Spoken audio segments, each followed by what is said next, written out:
Saturday Night Live. Bob Odenkirk's career journey did not start in the spotlight. It started in a legendary high-pressure room, the writer's room of Saturday Night Live. In 1987, at age 25, he was hired as a writer for the biggest sketch comedy show in America. He joined during a golden era, working alongside future comedy geniuses like Conan O'Brien and Robert Smigel. This is where the foundation of his career as a truly original comedy mind began to form. Although he wrote many sketches, his greatest and most timeless contribution to SNL was creating one of the most iconic characters in the show's history, Matt Foley, the motivational speaker. Odenkirk first created and performed this character on stage at the Second City Comedy Theater in Chicago, but at SNL, he gave the role to his more explosive castmate, Chris Farley. The combination of Odenkirk's absurd writing and Chris Farley's chaotic physical performance, pulling up his pants and yelling about living in a van down by the river, created a comedy masterpiece that is still remembered today. Odenkirk's experience at SNL also taught him an important lesson.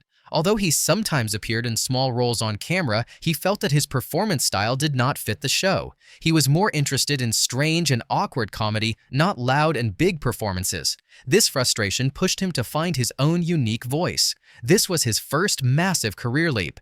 In 1989, he won an Emmy Award for Outstanding Writing. This award gave him the highest stamp of approval in the comedy industry, even before the general public knew his face. Even though he was not a star on SNL, his legacy as a writer is huge. He was respected by his peers as one of the most brilliant comedy minds. This experience gave him not only an award, but also the connections and reputation that would become the foundation for all of his future big projects, starting with his next collaboration with a rising comedy star, The Ben Stiller Show.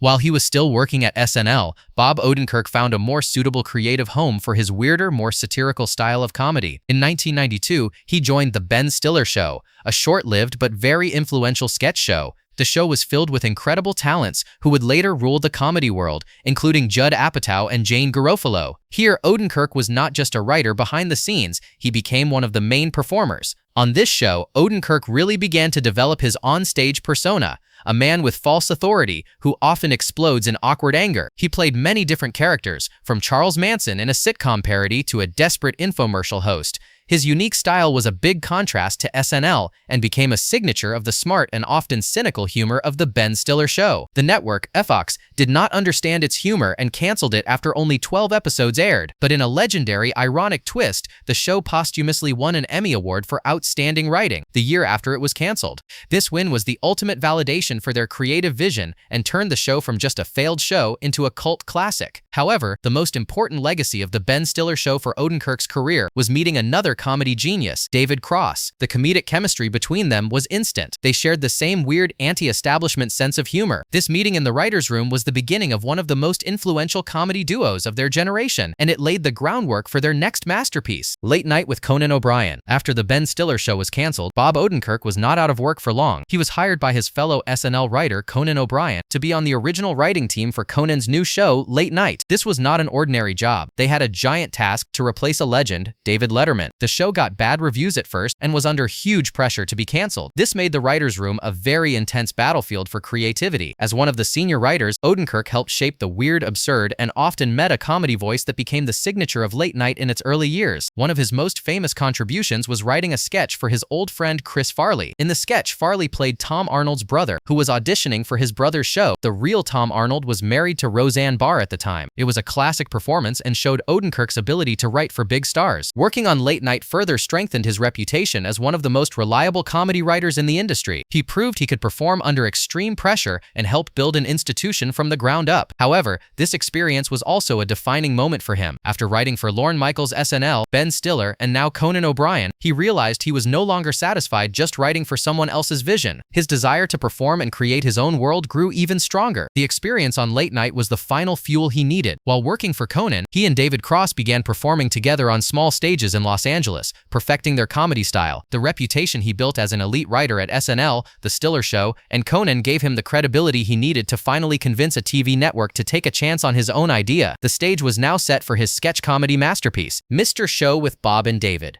After sharpening his skills at the biggest comedy institutions, Bob Odenkirk was finally ready to be his own boss. In 1995, he and his creative partner David Cross got the green light from HBO to create their own sketch show, Mr. Show with Bob and David. Given total creative freedom by HBO, they didn't just make a comedy show, they created an alternate universe where logic was turned upside down and absurdity was king. This was not SNL. This was something completely new, weird, and brilliant. The biggest innovation of Mr. Show was its format. Almost every other sketch show used a blackout format at the end of each sketch. Bob and David destroyed that rule. On Mr. Show, every sketch flowed seamlessly into the next one. An extra in one scene could become the main star of the next scene. These connections were often not logical, but they were thematically linked, creating episodes that felt like one long, unbroken stream of comedic consciousness. This format was very challenging to write, but the result was a uniquely satisfying viewing experience. The humor of Mr. Show was very distinctive. They targeted hypocrisy, authority figures, and the absurdity of modern life. The comedy was often meta, making fun of the TV show itself. One of the most famous sketches, The Audition, features Odenkirk as a bizarre casting agent asking an actor, played by David Cross, to metaphorically eat his own feces, a sharp satire of how Hollywood treats artists. This was smart, layered comedy that was never afraid to make its audience think. Just like SNL, Mr. Show became an incubator for incredible comedy talent. If you watch it again today, you will see very familiar faces at the start of their careers. Sarah Silverman, Jack Black, Paul F. Tompkins, and even Tom Kenny, the voice of SpongeBob SquarePants, were some of the many alumni whose comedic senses were sharpened on this show. Odenkirk and Cross had a great eye for talent and created a collaborative environment that launched a new generation of alternative comedians. Mr. Show was never a ratings hit. It was too weird for mainstream audiences. However, its impact went far beyond the numbers. The show became a secret handshake among comedians and comedy fans, a true cult classic. Its influence can be seen in many alternative comedy shows that came after it, like Tim and Eric Awesome Show and Key and Peele. For Odenkirk, this was his crowning achievement in the world of comedy. He no longer needed to prove anything. He had created a work that would be respected and studied for decades, cementing his status as a legend in his industry. Seinfeld, Curb Your Enthusiasm, and How I Met Your Mother. After Mr. Show, the name Bob Odenkirk became a mark of quality in the comedy world. As a result, he became one of the most in-demand character actors and guest stars on television. If you watched a popular sitcom from the 2000s, there is a good chance you saw him appear, usually stealing the show in every scene he was in. He played Ben, an ex-porn star who dated Elaine on Seinfeld. He was a strange couples therapist on Arrested Development. But one of his most memorable roles was Arthur Hobbs on How I Met Your Mother, Marshall Erickson's crazy yelling boss, who was obsessed with his dog. These roles showed his ability to step into an established show and deliver a sharp, unforgettable comedy performance in just a few minutes. While he continued to act, Odenkirk also chased another ambition, becoming a feature film director. Between 2003 and 2007, he directed 3 comedy movies: Melvin Goes to Dinner, Let's Go to Prison, and The Brothers Solomon. This was a phase of creative exploration for him. However, these films were not successful, either commercially or critically. This experience taught him a valuable lesson about how difficult it is to translate a comedic vision into a successful full-length movie at the box office. The 2000s were an important transitional period. Odenkirk had established himself as a reliable character actor and a director with a vision, even if he hadn't found huge success yet. He had proven his ability in comedy. The industry knew him and respected him, but they didn't know exactly what to do with his unique talent. They didn't realize, and Odenkirk himself probably didn't realize, that the biggest opportunity of his life would not come from the world of comedy, but from a dark drama about a chemistry teacher in Albuquerque, New Mexico. Breaking Bad. In 2009, Breaking Bad was on its way to becoming one of the greatest drama series of all time. Its world was getting darker, and the main characters, Walter White and Jesse Pinkman, desperately needed a guide in the criminal world. The show's creator, Vince Gilligan, needed a new character, a sleazy lawyer. Their casting choice surprised many people. Bob Odenkirk, the man known for absurd sketch comedy. This phone call was not just for a job, it was destiny, and it would change the path of Odenkirk's career forever. The casting story: why choose a comedian for a crucial dramatic role?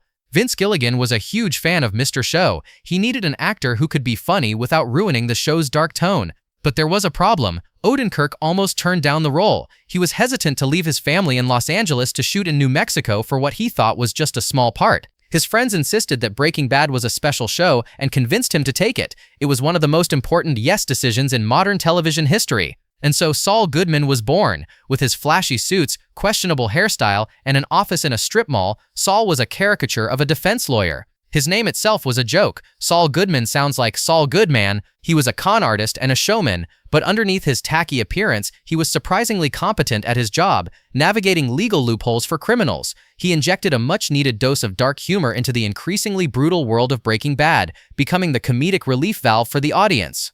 And so Saul Goodman was born. With his flashy suits, questionable hairstyle, and an office in a strip mall, Saul was a caricature of a defense lawyer. His name itself was a joke. Saul Goodman sounds like Saul Goodman. He was a con artist and a showman, but underneath his tacky appearance, he was surprisingly competent at his job, navigating legal loopholes for criminals. He injected a much-needed dose of dark humor into the increasingly brutal world of Breaking Bad, becoming the comedic relief valve for the audience.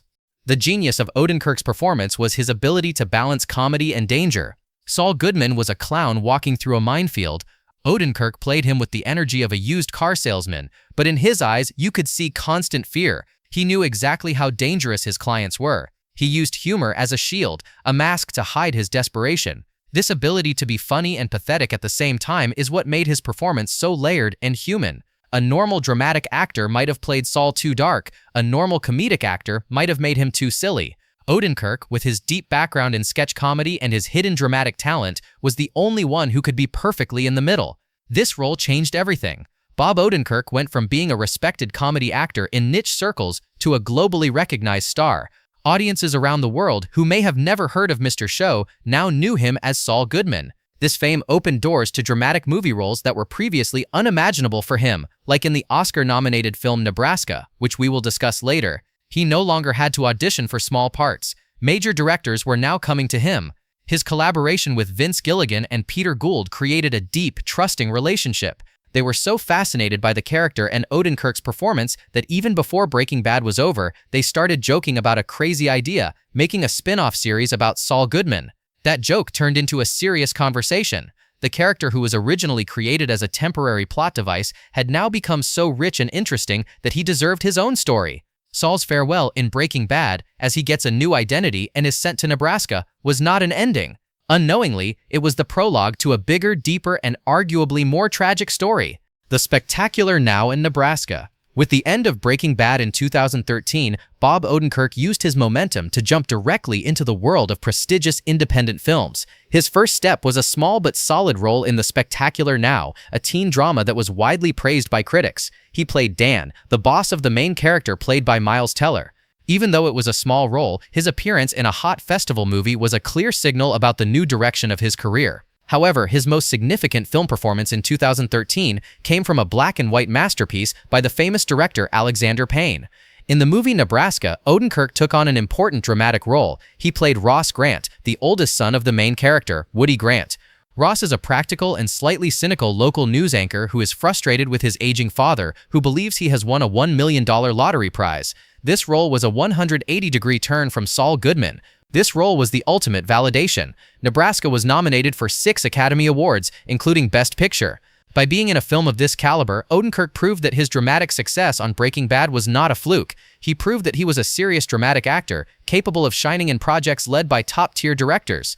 Odenkirk had to let go of all of Saul Goodman's theatrical energy and adopt a very naturalistic and minimalist acting style. He had to portray the frustration and love of a son for his aging parent in a very real and subtle way. Odenkirk's performance as Ross Grant received praise from critics for its honesty and realism. He successfully blended in seamlessly with veteran actors like Bruce Dern and June Squibb. The year 2013 became a year of confirmation for Bob Odenkirk. He not only said goodbye to his iconic TV character, but he also convincingly introduced himself to the world as a dramatic film actor to be reckoned with, paving the way for his next complex roles. Fargo. In 2014, Bob Odenkirk joined the all-star cast for the first season of the FX anthology series Fargo. Based on the classic Coen brothers movie, the series instantly became a critical sensation, winning Emmys and Golden Globes for Best Miniseries. For Odenkirk, this was a perfect career choice. It placed him in the middle of the highest quality television project at the time, right after the success of Breaking Bad. Odenkirk played Police Chief Bill Oswalt. Unlike the smart characters he often played, Bill was a kind, friendly man who was completely incompetent and unprepared for the terrible evil that hit his small town of Bemidji. He preferred to believe simple explanations and refused to see the dark truth right in front of him, especially when it involved his old friend Lester Nygaard. He represented the small-town innocence that was destroyed by crime. This role cemented Odenkirk's status as a prestigious drama actor. Having a strong performance in Breaking Bad could be considered luck, but following it up with a key role in another Emmy-winning series proved he was a real talent in this genre. The biggest challenge here was to play incompetence in a way that made the audience feel sympathy, not hatred. Odenkirk didn't play Bill as a stupid person, but as an ordinary man who was overwhelmed and chose denial instead of facing a scary reality. His nuanced performance was the tragicomic heart of the series. Odenkirk's performance as Bill Oswalt was praised for bringing both awkward humor and deep sadness. He managed to stand out among an amazing cast. This role became an important bridge in his career. He had shown he could play a sleazy lawyer Breaking Bad, a frustrated son Nebraska, and now a kind but ineffective cop. This diversity showed the world that he was ready for the biggest challenge of his career, to take his most famous character and give him a depth that no one had ever imagined before. Better Call Saul.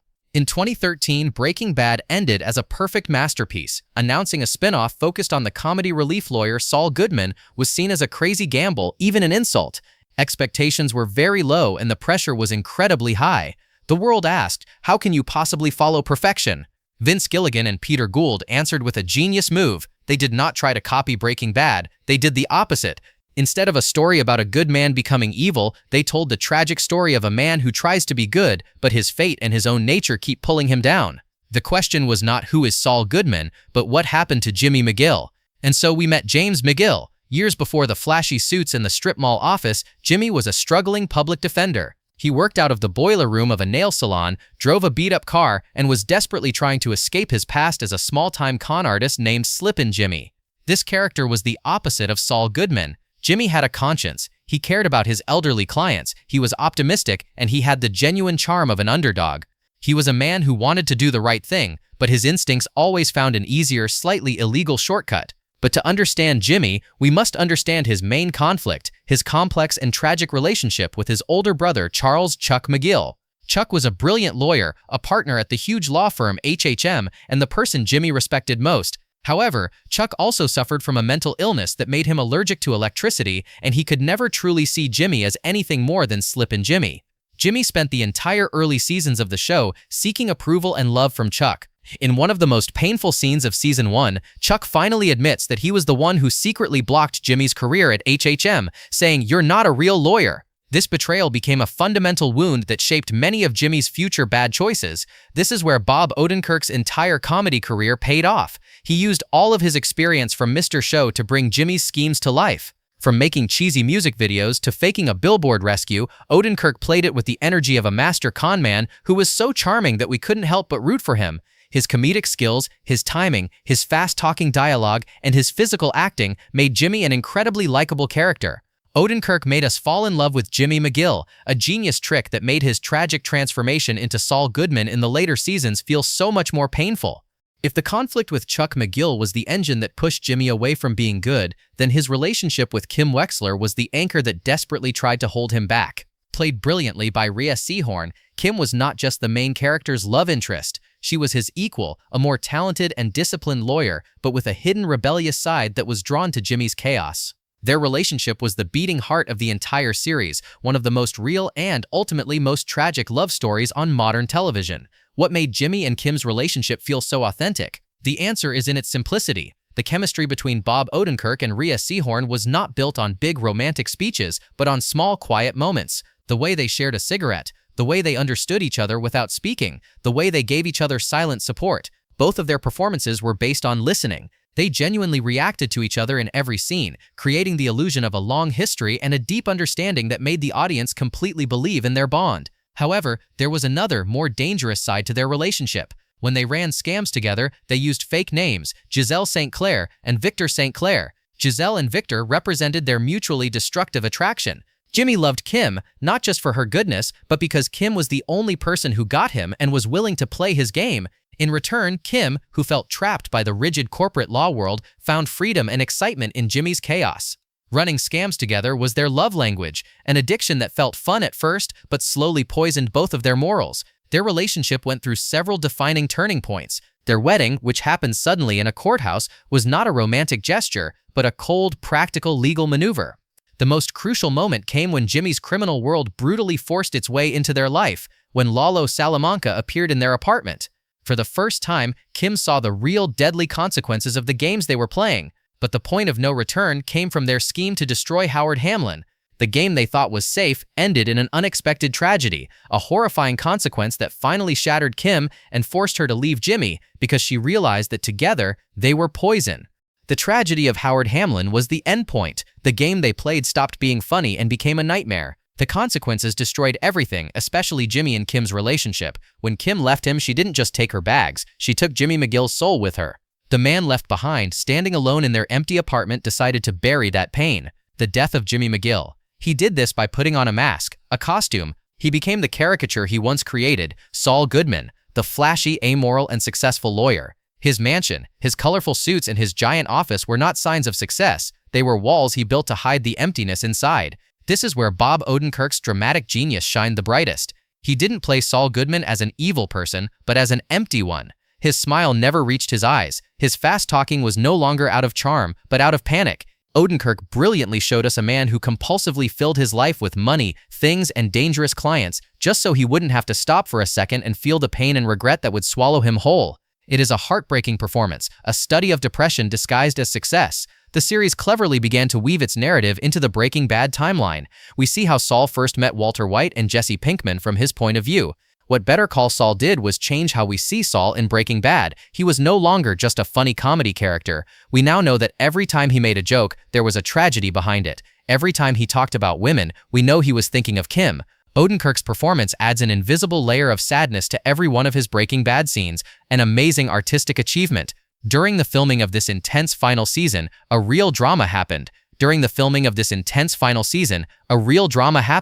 In July 2021, Bob Odenkirk collapsed on set after suffering a massive heart attack. His life was saved by the quick actions of his co-stars, Rhea Seehorn and Patrick Fabian, and the on-set medics. The world held its breath. After an incredible recovery, Odenkirk, with a determination that mirrored his characters, returned to the set to finish what he had started. Knowing that he went through this near-death experience and then came back to deliver some of the most emotional performances of the entire series adds a deep layer of heroism and poignancy to the final chapter of Jimmy McGill's story. The tragedy of Howard Hamlin was the endpoint. The game they played stopped being funny and became a nightmare. The consequences destroyed everything, especially Jimmy and Kim's relationship. When Kim left him, she didn't just take her bags, she took Jimmy McGill's soul with her. The man left behind, standing alone in their empty apartment, decided to bury that pain. The death of Jimmy McGill. He did this by putting on a mask, a costume. He became the caricature he once created, Saul Goodman, the flashy, amoral, and successful lawyer. His mansion, his colorful suits, and his giant office were not signs of success. They were walls he built to hide the emptiness inside. This is where Bob Odenkirk's dramatic genius shined the brightest. He didn't play Saul Goodman as an evil person, but as an empty one. His smile never reached his eyes. His fast talking was no longer out of charm, but out of panic. Odenkirk brilliantly showed us a man who compulsively filled his life with money, things, and dangerous clients, just so he wouldn't have to stop for a second and feel the pain and regret that would swallow him whole. It is a heartbreaking performance, a study of depression disguised as success. The series cleverly began to weave its narrative into the Breaking Bad timeline. We see how Saul first met Walter White and Jesse Pinkman from his point of view. What Better Call Saul did was change how we see Saul in Breaking Bad. He was no longer just a funny comedy character. We now know that every time he made a joke, there was a tragedy behind it. Every time he talked about women, we know he was thinking of Kim. Odenkirk's performance adds an invisible layer of sadness to every one of his Breaking Bad scenes, an amazing artistic achievement. During the filming of this intense final season, a real drama happened. In July 2021, Bob Odenkirk collapsed on set after suffering a massive heart attack. His life was saved by the quick actions of his co-stars, Rhea Seehorn and Patrick Fabian, and the on-set medics. The world held its breath. After an incredible recovery, Odenkirk, with a determination that mirrored his characters, returned to the set to finish what he had started. Knowing that he went through this near-death experience and then came back to deliver some of the most emotional performances of the entire series adds a deep layer of heroism and poignancy to the final chapter of Jimmy McGill's story. The Post. The critical success of Better Call Saul made Bob Odenkirk one of the most respected actors on television. In 2017, he received a phone call that is every actor's dream, an offer from Steven Spielberg. Odenkirk joined the A-list cast of the historical drama movie The Post, starring Tom Hanks and Meryl Streep. The film tells the true story behind the Washington Post's decision to publish the top-secret Pentagon papers.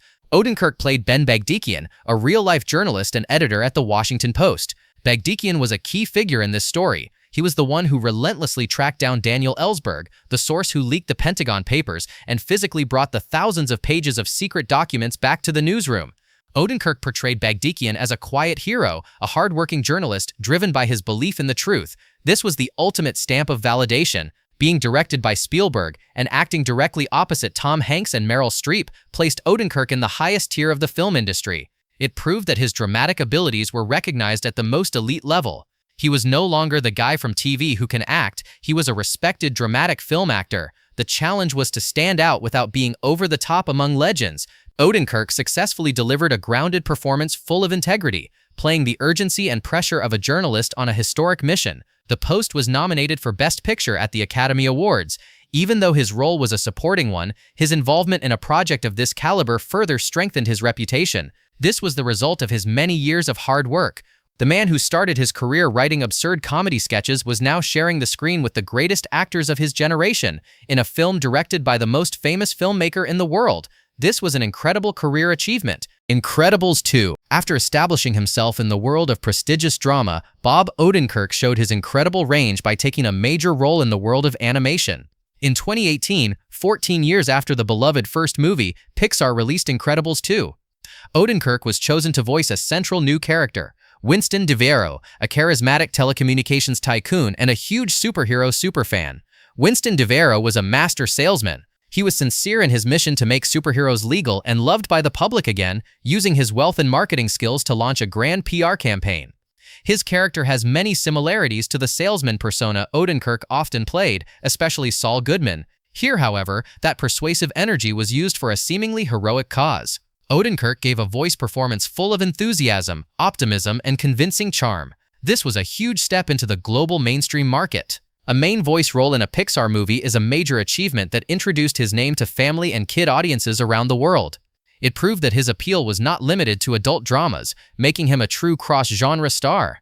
This role relied completely on the power of Odenkirk's voice. Without facial expressions or body language, he had to convey all of the character's nuances, his enthusiasm, his intelligence, and his slight ambiguity with only his voice. His background in sketch comedy and radio gave him the perfect vocal modulation skills for this job. Incredibles 2 was an enormous commercial success, becoming one of the highest-grossing animated films of all time. Odenkirk's performance was praised for creating a memorable new character among the already beloved original characters. This role added another incredible achievement to his increasingly diverse resume. He had proven himself in sketch comedy, prestige TV drama, Oscar-nominated films, and now a Pixar animated blockbuster. Little Women. In 2019, Bob Odenkirk continued his streak of working with top-tier directors. After Spielberg, this time he joined Greta Gerwig's universally acclaimed film, Little Women. The movie was a modern and energetic adaptation of the classic novel by Louisa May Alcott, which went on to earn 6 Academy Award nominations. Odenkirk joined a brilliant young cast including Saoirse Ronan, Florence Pugh, and Timothée Chalamet. Odenkirk played Mr. March, the father and patriarch of the March family. His character is mostly absent for the first half of the film because he is serving as a chaplain in the American Civil War. Although his screen time is limited, his presence is strongly felt as the moral center and source of goodness for the family. It is a role based entirely on warmth, wisdom, and fatherly love. Odenkirk's casting was a brilliant example of casting against type. The actor most famous for playing a sleazy, amoral lawyer was now playing the embodiment of goodness and integrity. His challenge was to convey all of that warmth and moral authority in very limited screen time. His performance in the reunion scene where he returns from the war, weak, sick, yet full of love, is incredibly subtle and moving. He didn't need long speeches, his facial expression told the whole story. The role may have been small, but it was very prestigious. It further cemented Odenkirk's reputation as a versatile character actor whose presence can elevate a film. It showed that he wasn't just looking for lead roles, but was also interested in high-quality projects where he could be part of a strong ensemble. His involvement in a critically and commercially loved film like Little Women added another modern classic film credit to his increasingly impressive filmography. Nobody. What is left for an actor who has conquered the peaks of comedy and television drama? The answer, it turns out, is to become an action star. In 2021, at the age of 58, Bob Odenkirk shocked the world by starring in the action thriller movie Nobody. He played Hutch Mansell, a seemingly boring suburban dad and husband who is underestimated by his family. But when his house is robbed, it reawakens his hidden past. He is a retired government auditor, a very deadly assassin. This role created an impossible new chapter for Odenkirk, placing him in the same category as Keanu Reeves, John Wick, and Liam Neeson, Taken. He became a credible middle-aged action star. The idea for the film came from Odenkirk himself, inspired by his own personal experience with a home break-in. He trained for 2 years with the legendary stunt team 87 North, the team behind John Wick, to perform most of his own fight scenes. This dedication is clearly visible on screen. What made Odenkirk's performance so great is that he wasn't just doing fight choreography, he brought all of his dramatic acting skills into the action scenes. When Hutch fights, he doesn't look like a superhero, he looks tired, hurt, and desperate. The audience feels every punch because Odenkirk plays it with painful realism. He proved that the best action movies are driven by character, not just explosions. Nobody became a critical and commercial success, praised for its brutal action scenes and Odenkirk's surprising performance. The film confirmed one thing that has been a theme in his career: never underestimate Bob Odenkirk. He has proven, once and for all, that he is capable of anything, transforming himself from a comedy writer into one of the most versatile and interesting actors working in Hollywood today.